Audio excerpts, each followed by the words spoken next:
حمله به جان آریانا سعید هنرمند مشهور افغان. این خبر تا چه حقیقت داشته است؟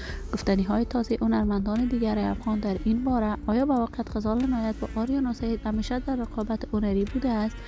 گفتنی های تازه آریانا سعید و کاروبار جالب جدید آریانا سعید در دبی و درآمد میلیونی آریانا سعید.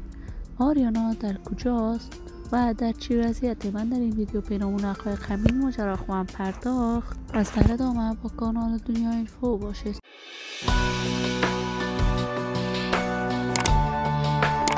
سلام و سلامتی نثار تک تک شما دوستان نهایت ارجمند کانال دنیا اینفو. شما رو خوش آمدید میگم به یکی دیگر از ویدیوهای جذاب و دیدنی این کانال. اگر دوست کانال دنیا اینفو باشید، پس برای حمایت هرچی بیشتر از این کانال علامت سابسکرایب را فشار دهید تا بیننده ویدیوهای جذاب و دیدنی کانال دنیا اینفو باشید.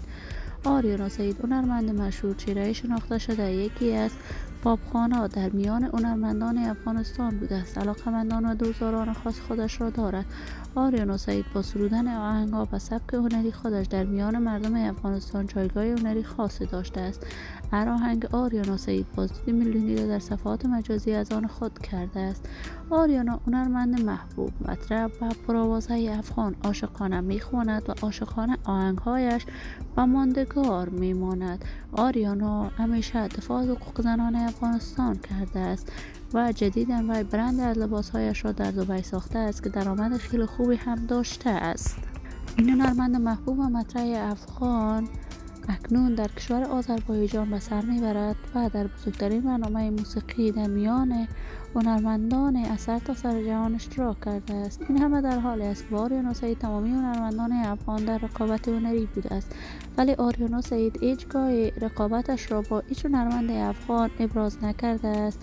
تازه تصاویر آریانا سعید در صفحات مجازی دست به دست می شود که وی توسط افراد ناشناس مورد حمله قرار گرفته است. تاکنون جزئیات بیشتر این ماجرا در دست نیست که این خبر تا چه حقیقت داشته است، ولی آریانا سعید اکنون در حالت خوبی به سر میبرد. من آرزوی خوشبختی، موفقیت و سعادت برای این هنرمند با جمعی از هنرمندان افغان از بارگاه عزت الله ازال تمنا دارم. عزیزان و همراهان ارجمند کانال دنیا اینفو، نظریات نیکتان را در بخش کامنت با من شریک بسازید. این ویدیو را با علاقه‌مندان و دوستان آریانا سعید به اشتراک بگذارید.